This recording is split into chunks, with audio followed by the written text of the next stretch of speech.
These 5 mistakes are ruining your espresso on the Breville Barista Express.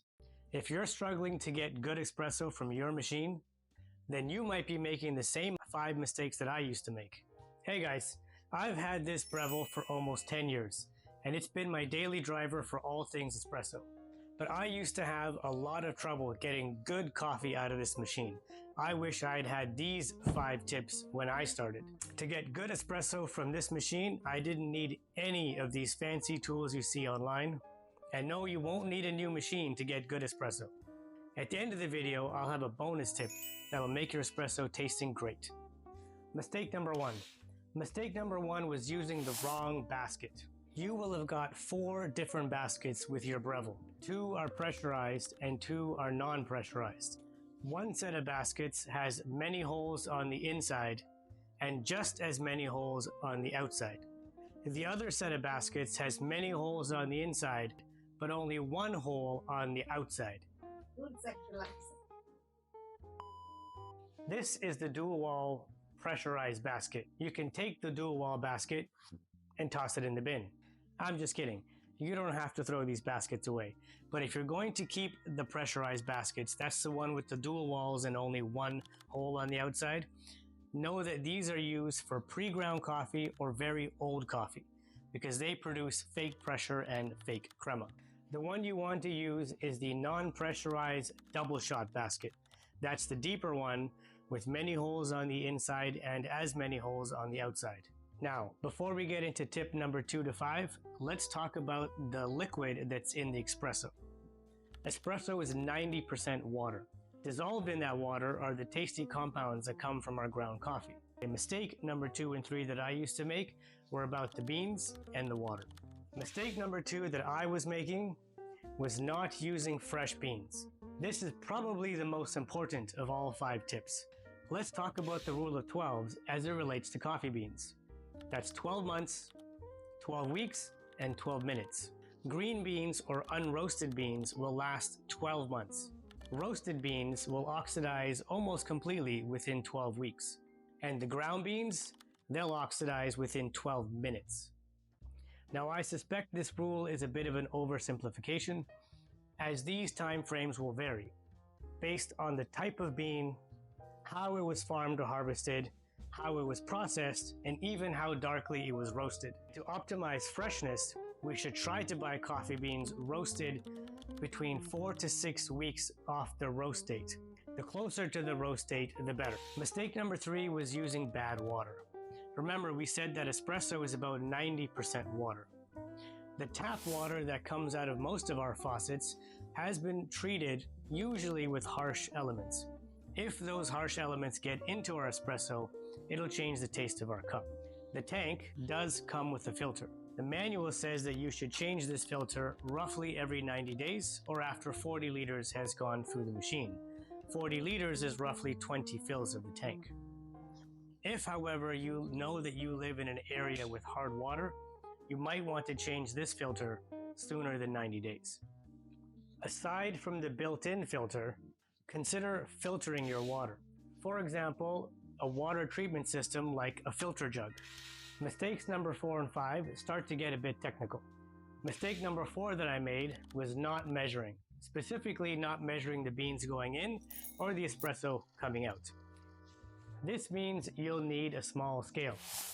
Nothing fancy, but it should measure to 0.1 of a gram. You can find these online at any online store you shop at. This scale was $15 online. With the scale, you'll measure each dose of coffee going into the machine and each shot of espresso coming out. That means you'll be single dosing your coffee. You won't be filling the hopper. You'll add the beans 1 dose at a time.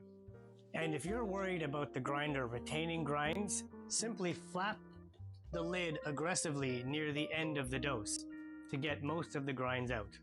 You will also use the scale to weigh the espresso coming out of your machine.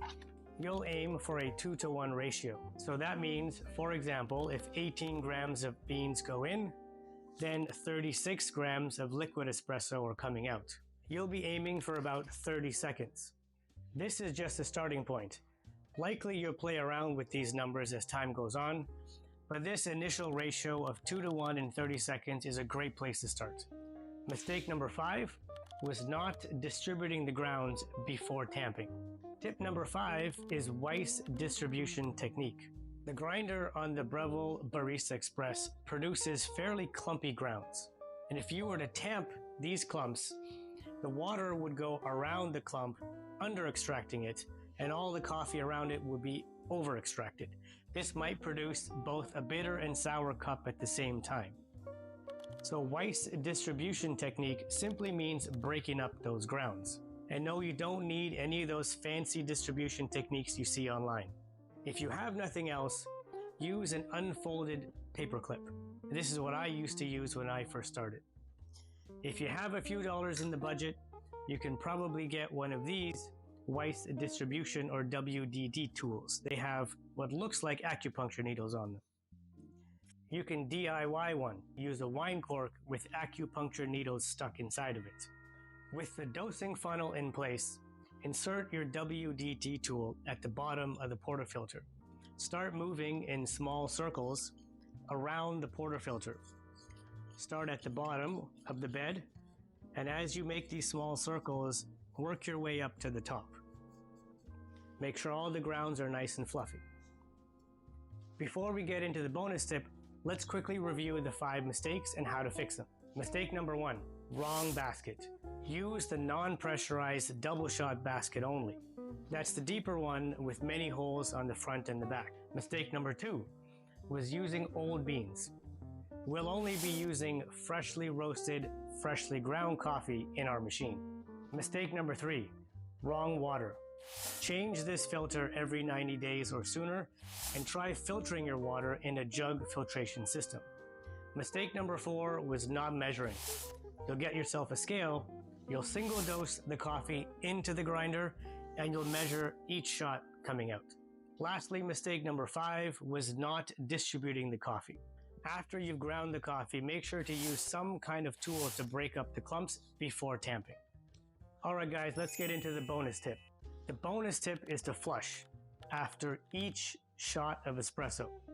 When you remove the portafilter, you will see grounds stuck up underneath the shower head. Left unattended, these grounds will stay there and end up in your next shot. A quick flush will remove these grounds from the shower head.